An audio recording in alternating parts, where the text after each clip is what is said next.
We'd love to hear, Dr. Vitti, about what DPSCD's current plan is around COVID, including the school-based health clinics providing vaccines and masking and so on and so forth. So we'll let you Sure. take it away. Sure. Good afternoon, everyone. Thank you for having me as always. In my car, just got done talking to our principals here at Randolph. So that's why I'm in the car doing it by my phone. But, one of the few positive things that happened from the pandemic is the opportunity to engage virtually no matter where you are. With that said, we're just excited that kids are back in school, and it looks like we have a runway where now they'll be in school for good, hopefully, unless there's something that happens with this pandemic that we're not expecting. But we are one of the few districts that continue to mask. We're doing that because in partnership with the Detroit Health Department, they're still concerned with low vaccination rates, but there is a likely path to us not wearing masks after spring break, where we want to make sure that we don't see another surge like we did last year around the spring break time, knowing that families and employees may be leaving the city, even traveling internationally. And so we're going to do a test at home process before everyone comes back from spring break to make sure no COVID is coming back into schools.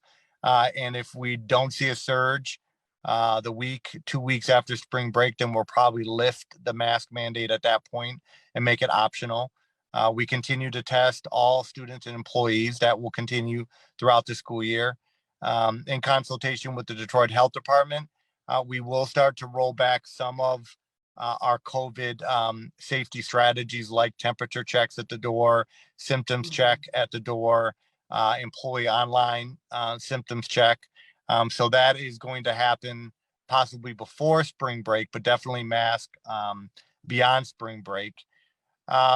We are excited, as was mentioned, that we do have direct access to the vaccine now.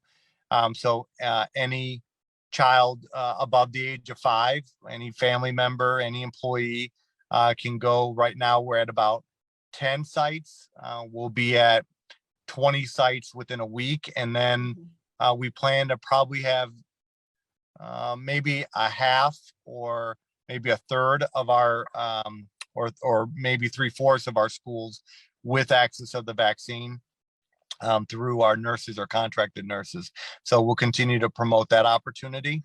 As we think about next school year, we'll still have some level of COVID testing, probably not 100% of employees and students testing. We'll still have a virtual school, but the virtual school will only be for those students who were in the virtual school and were not chronically absent and didn't fail more than 2 core classes. And we may only be offering grades 4 to 12 on the virtual school next year. Really excited about the community engagement process that we've already undertaken with the facility improvement work. We're looking to invest about $700 million across the district through COVID relief funding and build a couple of new school buildings as well. So we've had 1 community meeting. We have 6 more, a couple right before spring break, and most of those will happen in April. It is a true engagement process where the plans are not set in stone. We want to hear from everyone about what they like, what they don't like, what could be better. And then the board looks to vote on that plan by May, June, or July of this year. So please send your child to school. It's certainly safe. It's always been safe because of our protocols, but certainly now more safe because our infection rate is extremely low. And we test. So we know that even the infection rate in schools are low. I don't think we'll ever be in a situation where we have to be online again. But that's also predicated on where this variant moves.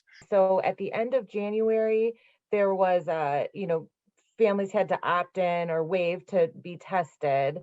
So will those families remain in virtual school, or is there a process if they really don't want virtual school to come back in to the face-to-face setting? Right. So as of this conversation, 98% of students have consented to test. The only ones that have not consented were true objectors, meaning their families did not feel comfortable with testing. And so by the end of this week, all students, about 260 whose families objected to testing, will be in the virtual school. Everyone else in schools, whether they be employees or students, will have consented to testing.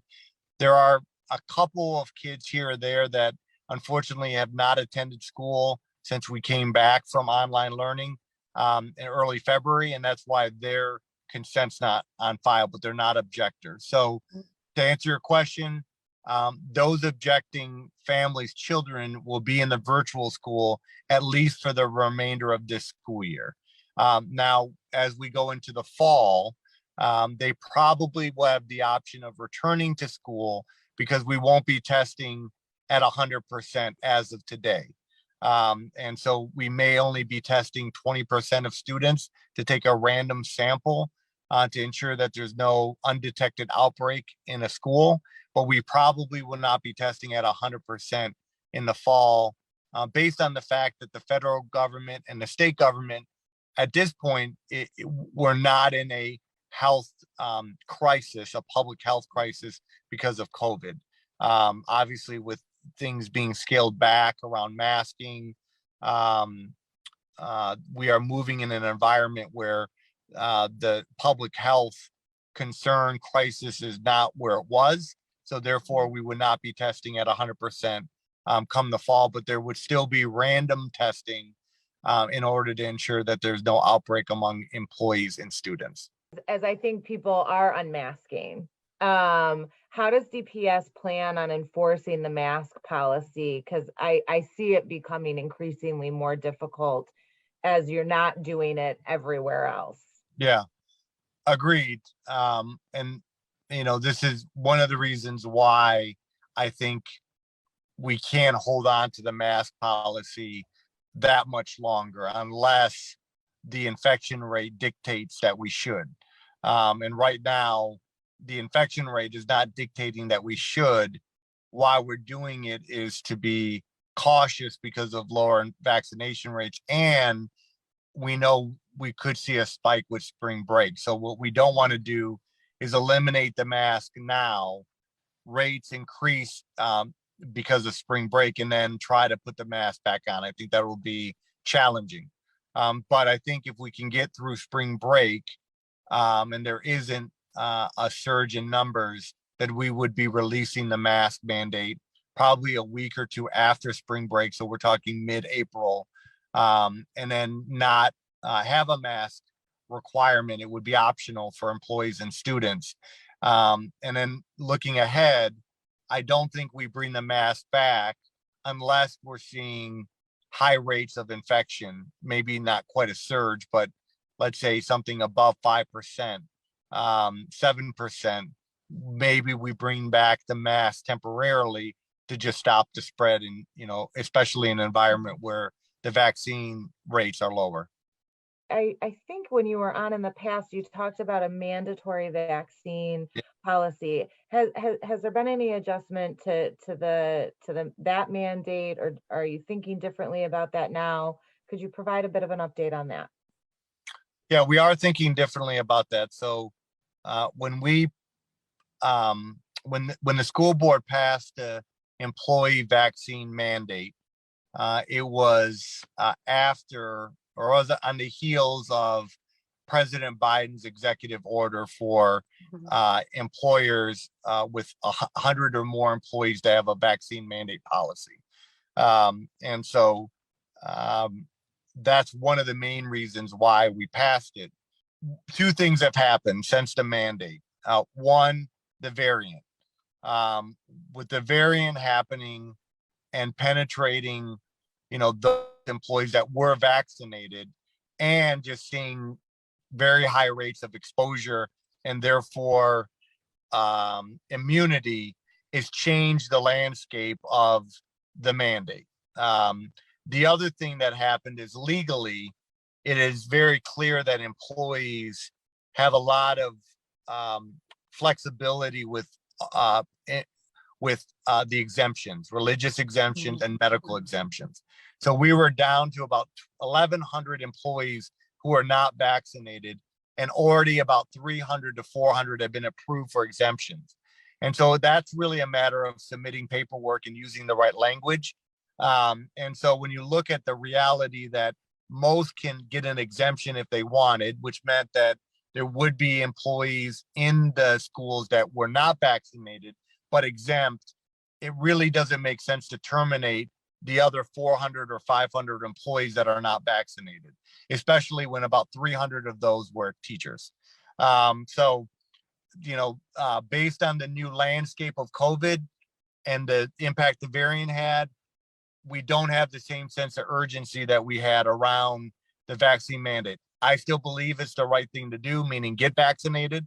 But when it has employment consequences and legal consequences, big picture, it didn't seem like the right practical direction forward, especially when the city of Detroit doesn't have a vaccine mandate, or the state was not going to have one, at least for its government employees.